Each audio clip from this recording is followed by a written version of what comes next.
बिस्मिल्लाहिर्रहमानिर्रहीम। माइसेल्फ मोहम्मद रिजवान। चले यार, आज हम रिस्पायरेटरी सिस्टम स्टार्ट करते हैं।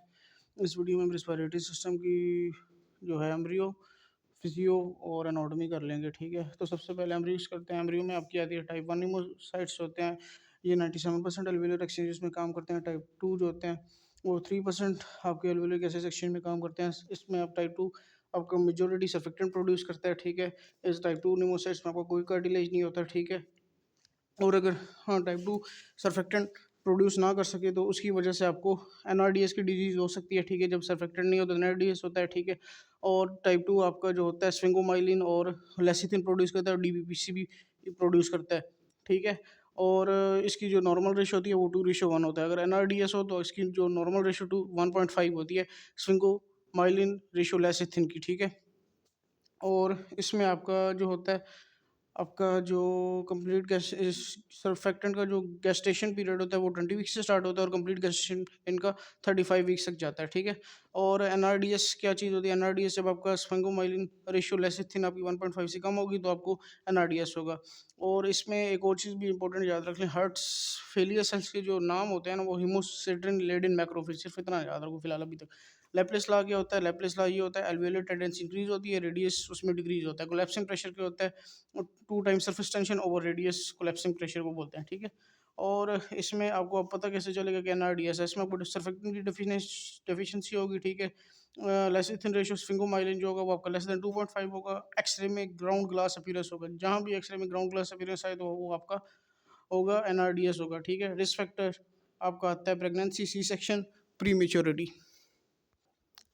आगे आपका ट्रीटमेंट में मैटरनल में आप इसको स्टीरॉयड देते हो। ठीक है, डेक्सामेथासोन हो गए, बीटामेथासोन हो गए। ठीक है, और चाइल्ड को अगर आप ऑक्सीजन प्रोवाइड कर सकते हो। ठीक है, जैसे जिसको एनआरडीएस हुआ है, न्यूनेटल रिस्पिरेटरी डिस्ट्रेस सिंड्रोम हुआ है, तो उसमें ये सीन होगा, उसको रेटिनोपैथी हो सकती है ऑक्सीजन देने की वजह से, इंटरवेंट्रिकुलर सेप्टल डिजीज हो सकती है और ब्रोंकोपल्मोनरी डिस्प्लाजी हो सकता है। और इन चाइल्ड्स में जिनमें एनआरडीएस होता है उनमें पीडीए का भी रिस्क होता है। ठीक है, अब पल्मोनरी हाइपोप्लाजिया क्या होता है? ठीक है, पल्मोनरी हाइपोप्लाजिया, इसमें आपके चाइल्ड के जो ब्रोंकियल ट्री होता है ना वो सही तरीके से डेवलप नहीं होता। ठीक है, इनमें आपकी 3 चीज़ें होंगी। ठीक है, कॉन्जेंटल डायफ्राग्मेटिक हर्निया हो गया, पोर्टे सिंड्रोम होगा, प्लस एबनॉर्मल ब्रोंकियल ट्री होगा, तो आपका डायग्नोसिस बनेगा पल्मोनरी हाइपोप्लाजिया। ठीक है, अब आ गया ब्रोंकियोजेनिक्सिस। ठीक है, इसमें आपकी फोरकेट की डायलेशन होती है, एबनॉर्मल होता है। ठीक है, एक्सरे में फ्लूइड कैविटी मिलेगी, रेस्पिरेटरी इन्फेक्शन रिकरेंट होगा, एयरवे कंप्रेशन होगी, ब्रोंकाई लार्ज होंगे, ब्रोंकियोजेनिक्सिस का डायग्नोसिस बनेगा। ठीक है, ये आपका इसमें आप पिकिंग पॉइंट जो है वो फोरकाई डायलेशन होगी, फोरकाई डायलेशन होगी तो ब्रोंकोजेनिक सिस्ट आपका बनेगा। ठीक है, और साथ में आपके ब्रोंकाई लार्ज होंगे और सिस्टिक कैविटीज होंगी। तो और इसमें आगे आगे आपका क्लब सेल्स जो होते हैं, जो आपके लंग में मेजोरिटी कौन से सेल्स होते हैं? क्लब सेल्स होते हैं और क्लारा सेल्स होते हैं। ठीक है, जो कि आपकी सर्फेक्टेंट सिक्रीशंस करवाते हैं और टॉक्सिन को डिग्रेड करते हैं। ठीक है, आगे यार आपकी यही एम्ब्रियो का टॉपिक है, इंपॉर्टेंट है जो रिस्पिरेटरी में। आगे आपकी एनाटॉमी आ गई है। ठीक है, एनाटॉमी में आपका क्या सीन है? इसमें आपका जो राइट लंग है उसमें 2 फिशर्स होते हैं, लेफ्ट लंग में आपके 1 फिशर होता है, और जो the part divide the lobe is called fissure, जो फिशर को जो लोब को डिवाइड करते हैं उसको हम फिशर बोलते हैं। राइट लंग के 3 लोब होते हैं, लेफ्ट लंग के 2 लोब होते हैं। जो राइट लंग के सेगमेंट होते हैं 10 होते हैं, लेफ्ट लंग के 9 सेगमेंट होते हैं। ठीक है, अगर पर्सन जो है अगर कुछ आगे आपको जो राइट लंग लोब सेगमेंट है उसमें आपके राइट जो है लोब सेगमेंट है वो 3 लोब में डिवाइड होता है। ठीक है, उसमें आपके टोटल 10 सेगमेंट होते हैं राइट लोब में। ठीक है, तो अपर लोब में 3 होंगे, लोअर लोब में 2 होंगे, मिडल में 5 होंगे। आगे लेफ्ट जो सेगमेंट है वो टोटल 9 होते हैं और उनमें 2 लोब होते हैं। ठीक है, अब अपर लोब में आपके 4 होंगे, लोअर लोब में आपके 5 होंगे। ठीक है, और जो लेफ्ट लोब होता है उसमें आपके 3 लोब्स क्यों नहीं होते, 2 लोब्स क्यों नहीं होते हैं? ये आपको इंपॉर्टेंट है, क्योंकि उसमें 2 इस वजह से होते हैं और 9 सेगमेंट इस वजह से होते हैं, क्योंकि उसमें जो होता है ना आपका कार्डियक शेडो प्रेजेंट होता है, लेफ्ट साइड पे आपका हार्ट होता है। तो कार्डियक शेडो की वजह से आपको जो होते हैं वहाँ पे आपके 9 सेगमेंट होते हैं और लेफ्ट लंग के 2 लोब होते हैं। ठीक है, राइट के 3 होते हैं और 10 सेगमेंट होते हैं। ये आपका आगे आपका आ गया टीबी जो होती है वो मोस्ट कॉमन कहाँ पर होती है? अपर लोब में होती है। प्राइमरी टीबी आपकी कौन सी होती है? लोअर लोब में होती है। If child can inhale a coin in supine position, ठीक है, अगर उसने चाइल्ड ने कोयल इनहेल किया सुपाइन पोजीशन में, ठीक है, तो वो सबसे पहले कहाँ पे जाएगा, राइट लोअर लोब में जाएगा, सुपीरियर सेगमेंट में। अगर पोजीशन उसकी अपराइट है, बच्चे ने कॉइन इनहेल कर लिया तो वो आपका राइट लोअर लोब में जाएगा। अगर लाइंग पोजीशन में उसने कॉइन इनहेल कर लिया तो वो यूजली एंटर होगा राइट लोअर लोब में, ठीक है। ये चीज़ है आपकी। और आपका जो कैरिना लंग्स होता है वो कहाँ पे प्रेजेंट होता है, वो पोस्टीरियर टू असेंडिंग एओर्टा होता है और anterior medial to descending aorta होता है, ठीक है। और आपका राइट लंग का जो एंगल है वो 25 डिग्री होता है, लेफ्ट लंग का जो एंगल है वो 45 डिग्री होता है, ठीक है। आगे आपका आ गया डायफ्राग्मेटिक स्ट्रक्चर्स क्या होते हैं, ठीक है। ये आपका राइट लंग का एंगल है 25%, लेफ्ट लंग का एंगल है 45%। डायफ्राग्मेटिक स्ट्रक्चर्स T8 पे क्या चीज़ होती है, डायफ्राग्मेटिक स्ट्रक्चर्स मीन आपके जो वर्टिब्रा है उस लेवल पर क्या क्या चीज़ होती है। T8 के लेवल पर IVC इंफीरियर वीना क्या होता है, राइट फिनिक नर्व होती है। T10 के लेवल पर आपकी ईसोफेगस नर्व होती है, क्रेनियल नर्व 10 और 2 ट्रंक्स होते हैं। T12 के लेवल पर आपका एओर्टा होता है, ज़ाइगस वेन होती है, थोरैसिक डक्ट होता है। 8 टेस्ट का नमूना का T12 में एओर्टा, ज़ाइगस वेन और थोरैसिक डक्ट, ठीक है।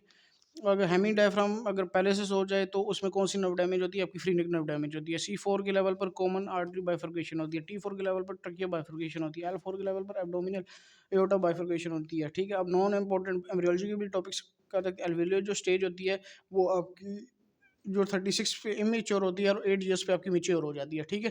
क्योंकि जो एडल्ट एम्ब्रियो होता है वो, क्योंकि इसमें एडल्ट एल्वेलर एम्ब्रियो और टर्मिनल सैक्स इन्वॉल्व होते हैं, ठीक है। ये चीज़ें।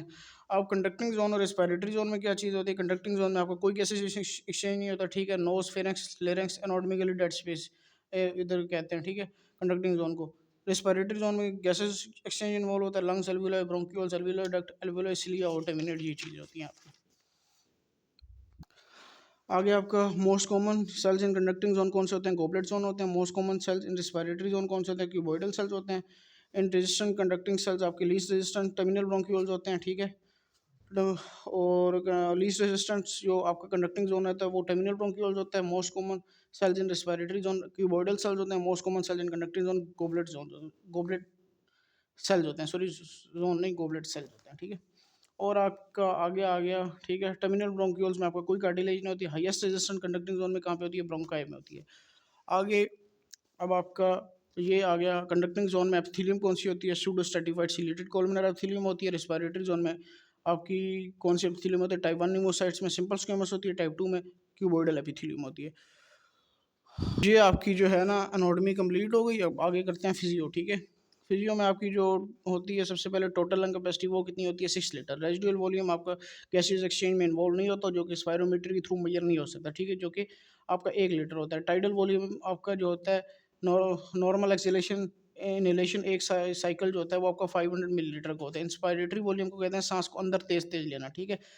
ये आपका 3 लीटर टू 4.5 लीटर होता है, मेल फीमेल में वेरी करता है। एक्सपायरेटरी में आपका एक्सपायरेटरी रिजर्व वॉल्यूम जो होता है सांस को बाहर निकालना, ये आपका 1.5 लीटर होता है, ठीक है। इंस्पायरेटरी कैपेसिटी जो होती है ये आपका रेजिडुअल वॉल्यूम और वाइटल कैपेसिटी होती है जो कि 3.5 लीटर होती है। फंक्शन कैपेसिटी जो आपको होता है ये रेजिडुअल वॉल्यूम और एक्सपायरेटरी रिजर्व वॉल्यूम का कॉम्बिनेशन होता है जो कि 2.5 लीटर होता है। वाइटल कैपेसिटी आपकी इंस्पायरेटरी रिजर्व वॉल्यूम और वाइटल कैपेसिटी पर एक्सपायरेटरी रिजर्व वॉल्यूम का कॉम्बिनेशन होता है जो कि आपका 4.5 लीटर होती है। और total lung capacity inspiratory reserve volume tidal vital capacity expiratory reserve volume plus residual volume का प्लस वाइटल कैपेसिटी प्लस जो आपका रेजिडुअल वॉल्यूम है इनका कॉम्बिनेशन होता है। जब सारे इनको मिला लोगे ना तो ये आपका 6 लीटर का बनेगा। पूरी जो लंग्स में आपकी हवा शवा होती है कम सारा कुछ मिला जुला के 6 लीटर ये आपकी सिर्फ हवा होती है लंग्स में, ठीक है, जिसको हम टोटल लंग कैपेसिटी बोलते हैं। आगे आ गया ब्लड परफ्यूजन, ठीक है। अब ब्लड परफ्यूजन की जो नॉर्मल रेशो होती है ना, अब V and Q ventilation perfusion, ठीक है, ये नॉर्मली 0.8 सेकेंड होता है, ठीक है। अब जो आइडियली होता है वो 1 होता है, ठीक है। और इसमें आपका व्हेन वी एंड क्यू जो आपकी वी ओवर क्यू जब आपकी एक होगी एक्सरसाइज में आपका जो होगा एक्सरसाइज करोगे आपका कार्डियक आउटपुट बढ़ेगा, वीनस रिटर्न बढ़ेगा, तो ऑटोमेटिकली ये 1 होगा, ठीक है। वी ओवर क्यू 0 कब होगी, जब आपको ऑब्स्ट्रक्शन होगी। वी ओवर क्यू इन्फानाइट कब होगी, जब ब्लड फ्लो इंस्ट्रक्शन होगी। और लेस देन 1 आपकी हार्ट बीट होगी तो ये आपको उस वक्त इन्फानाइट होगा, ठीक है। वेंटिलेशन मैक्सिमम कब होती है, एपेक्स में। वेंटिलेशन मिनिमम कब होती है, बेस में। परफ्यूजन मैक्सिमम कब होती है, बेस में। परफ्यूजन मिनिमम कब होती है, एपेक्स में। V over Q is equal to both is equal to decrease is equal to apex, ठीक है। वेंटिलेशन परफ्यूजन आपकी जो बहुत अगर डिक्रीज होती है तो वो एपेक्स में होती है। वेंटिलेशन परफ्यूजन बहुत इंक्रीज कब होती है? बेस में होती है। CO2 के जो मेन ट्रांसपोर्टर हैं जो 70% कार्बन डाइऑक्साइड ट्रांसपोर्ट करते हैं वो बाइकार्बोनेट होते हैं। 20% आपकी हेमोग्लोबिक कार्बोक्सीग्लोबिन होता है, ठीक है। और डिजोल्व कार्बन डाइऑक्साइड 5% होता है, ठीक है। मोस्ट कॉमनली बाइकार्बोनेट होता है। फिजियोलॉजिकली डेड स्टेट होती है आपकी,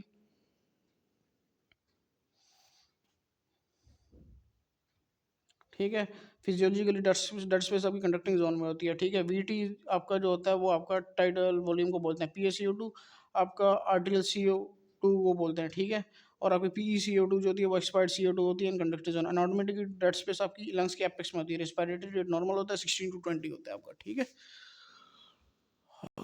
और आपकी जो मिनट वेंटिलेशन होती है, ठीक है। मिनट वेंटिलेशन क्या होती है? Tidal volume multiply respiratory rate, ये आपकी मिनट वेंटिलेशन होती है, ठीक है। अब आगे आगे आपका व्हाट इज ऑक्सी हीमोग्लोबिन, ठीक है। कर्व और सिग्मोइडल कर्व, ठीक है। अब अगर HB ज़्यादा होगी तो आपकी एफिनिटी ज़्यादा होगी, और O2 ज़्यादा होगी तो ये आपको HB जो होती है एफिनिटी को डिफाइन करती है, O2 अनलोडिंग को डिफाइन करती है, ठीक है।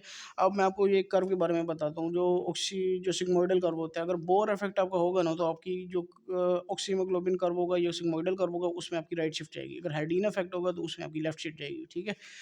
अगर आपकी फॉर एग्जांपल एफिनिटी कम होती है, ठीक है, और अनलोडिंग ज़्यादा होती है, ठीक है, तो फिर आपकी राइट शिफ्ट जाएगी और इसमें एवरीथिंग इंक्रीज होगी, ठीक है। अगर एवरीथिंग इंक्रीज होती है साथ में एफिनिटी इंक्रीज होती है और अनलोडिंग आपकी डिक्रीज होती है तो ये आपकी लेफ्ट शिफ्ट जाएगी, ठीक है। एवरीथिंग इसमें क्या चीज़ इंक्लूड होती है? कार्बन डाइऑक्साइड हो गया, टेम्परेचर हो गया, 2,3 BPG हो गया, ठीक है। और जो ODC कर्व होता है वो आपका टेट्रामेरिक होता है, सिग्मोइडल शेप। और मायोग्लोबिन का मोनोमेरिक कर्व इसका होता है, ठीक है। और lung is protected by the pleura, और इनका जो प्रेशर होता है -4 mmg होता है, ठीक है। आपकी अगर इलास्टिक रिकॉइल ज़्यादा होगी तो आपकी इलास्टिक रिकॉइल अगर ज़्यादा होगी तो आपकी कंप्लायंस कम होगी, ठीक है। जैसे आपकी होती है ARDS में, निमोनिया में, पल्मोनरी फाइब्रोसिस में, ठीक है। और इलास्टिक रिकॉइल अगर कम होगी, कंप्लायंस ज़्यादा होगी, ठीक है, तो ये आपका एम्फाइसीमा वगैरह में हो सकता है, ठीक है। और इलास्टिक रिकॉइल अगर कम है, ठीक है, कंप्लायंस ज़्यादा है तो ये ईजियर टू लंग फिल होंगे। अगर कंप्लायंस कम है, इलास्टिक रिकॉइल ज़्यादा है तो ये आप हार्डली टू फिल होंगे, ठीक है। तो ये इनमें डिफरेंस है। एयर में and alveolar pressure equal to atmospheric pressure कब होंगे इक्वल? जब वो जीरो उनका होगा, ठीक है। Alveolar air pressure alveolar pressure equal to atmospheric pressure. Airway और एल्वियुलर प्रेशर का कॉम्बिनेशन कब इक्वल होगा एटमॉस्फेरिक प्रेशर के? जब ये टोटली जीरो होंगे, ठीक है। आगे आपका आ गया ये चीज़ एट हाई एल्टीट्यूड आपका जो होता है एल्टीट्यूड सिकनेस होती है, ठीक है। एल्टीट्यूड सिकनेस में हमेशा रिस्पायरेटरी अल्कोलोसिस होता है और इसकी ड्रग ऑफ चॉइस एसिटाजोलामाइड होती है। और एक एडिशनल चीज़ है साथ में मोशन सिकनेस की, आप उसको पोलामाइन और सिक्लेजिन आप देते हैं, ठीक है। और drug of choice for the high altitude sickness acetazolamide. और इसमें एक और चीज़ रखनी है आपने, एल्टीट्यूड सिकनेस में आपको हमेशा रिस्पायरेटरी अल्कोलोसिस होगा, ठीक है। आगे आपके जो ऑक्सीजन की टाइप्स हैं वो कर लेते हैं, ठीक है। ऑक्सीजन की टाइप्स कौन सी हैं? FiO2 जो होती है वो एयर की होती है। PaO2 जो लंग्स एल्वियुलर की होती है, ठीक है। P छोटा A O2 जो होती है वो ब्लड में होती है। SaO2 आपकी हीमोग्लोबिन में होती है। और जो हीमोग्लोबिन की SaO2 होती है उसका एनादर नेम बिलीवर्डेन होता है, ठीक है। और आपका नॉर्मल ग्रेडियंट कब इंक्रीज होगा, ठीक है, और कब आपका नॉर्मल रहेगा? हाइपोवेंटिलेशन में आपका नॉर्मल ये जो ग्रेडियंट है, ठीक है, ये आपका नॉर्मल रहेगा, ठीक है। और जो आपका ए ग्रेडियंट है वो इंक्रीज कब होगा? जब आपका वी ओवर क्यू मिसमैच होगा, left right to left shunt होगा और फाइब्रोसिस ऑफ लंग्स होगी, ठीक है। आगे आपका आ गया लास्ट टॉपिक, ठीक है। लास्ट टॉपिक में आपकी साइनोइड पॉइजनिंग है, ठीक है। साइनोइड पॉइजनिंग में आपकी क्या चीज़ होती है? ये आपको एप्रिकॉट सीड्स वगैरह, आलमंड सीड्स वगैरह खाने की वजह से होता है, ठीक है। और इसमें आपको आलमंड ऑडर होता है, ठीक है। चेरी रेड स्किन होती है, ठीक है। आपकी लैक्टेट लेवल इंक्रीज करते हैं। हाइड्रो ऑक्सी आप इसमें की जो ट्रीटमेंट है उसमें आपको हाइड्रोक्सीकोबालामीन देते हैं, नाइट्रेट्स देते हैं, सोडियम थायोसल्फेट देते हैं, ठीक है। और इसमें जो मोस्ट कॉमनली ट्रांसपोर्टर इन्वॉल्व होते हैं वो आपके जो होते हैं ट्रांसपोर्ट चेन 4 इन्वॉल्व होती है, ठीक है। और इसमें आपकी जो होगी क्या कहते हैं फैमिली हिस्ट्री भी होगी, ठीक है। और आपका जो होगा आगे आपका जो क्या कहते हैं इसमें जो आपकी ये तो आपका हो गया ना साइनाइड पॉइजनिंग। साइनाइड पॉइजनिंग में क्या चीज़ आती है? आपकी एप्रिकॉट सीड्स की वजह से होती है, आलमंड ऑर्डर होते हैं, और आलमंड सीड्स की वजह से भी ये होती है कि चेरी रेड स्किन होती है। और आपके लैक्टेट लेवल इंक्रीज होते हैं। ट्रीटमेंट हाइड्रोक्सीकोबालामीन नाइट्रेट्स और सोडियम थायोसल्फेट देते हैं। अब इसमें और सोडियम जो आपके ट्रांसपोर्ट चैनल होते हैं, ट्रांसपोर्ट चैनल 4 इन्वॉल्व होते हैं, ठीक है। और ये इसमें ट्रांसपोर्ट चेन 4 में एरर्स आते हैं, ठीक है इसमें। और इसमें आगे आप इसमें भी जो आपकी कार्बन मोनोऑक्साइड पॉइजनिंग होगी उसमें भी चेरी रेड स्किन होगी, ट्रांसपोर्ट चेन 4 में एरर्स आएंगे, ठीक है। कार्बोक्सी हीमोग्लोबिन होगी, लेफ्ट शिफ्ट होगी, ऑक्सीजन इसका ट्रीटमेंट होगा, और इसमें एमआरआई में आपको ग्लोबस पैलिडस नजर आएगा, ठीक है। मैथ हीमोग्लोबिन में आपका जो होगा Fe2+ जो होगा वो आपका कन्वर्ट नहीं होगा, Fe3 जो होगा Fe2+ में कन्वर्ट नहीं होगा, और आपको ऑक्सीजन डिग्रोज होगी, हाइपोक्सिया होगा, आपकी ऑक्सीजन सेचुरेशन होगी, चॉकलेट कलर ब्लड होगा, ठीक है। Treatment methylene blue vitamin C cause of methaemoglobinaemia जो होती है वो आपका डोपाम डेप्सोन एनेस्थीसिया भी इसकी काज है मैथ हीमोग्लोबिनिया की। अब आगे आपको बताते हैं हाइपोक्सिया। हाइपोक्सिया की डेफिनेशन है नॉर्मल सिंपल सी, टिश्यू रिसीव लेस O2, अगर टिश्यू ने कम ऑक्सीजन रिसीव किया तो हाइपोक्सिया होगा। Hypoxia blood have less O2, blood में कम ऑक्सीजन है, और ischemia less blood to tissue, अगर टिश्यू को लेस ब्लड मिल रहा है तो उसको हम इस्कीमिया कह सकते हैं, ठीक है। तो ये आपकी फिजियो कंप्लीट हो गई, कल स्टार्ट करेंगे पैथो। तो जज़ाकल्लाह, बहुत शुक्रिया।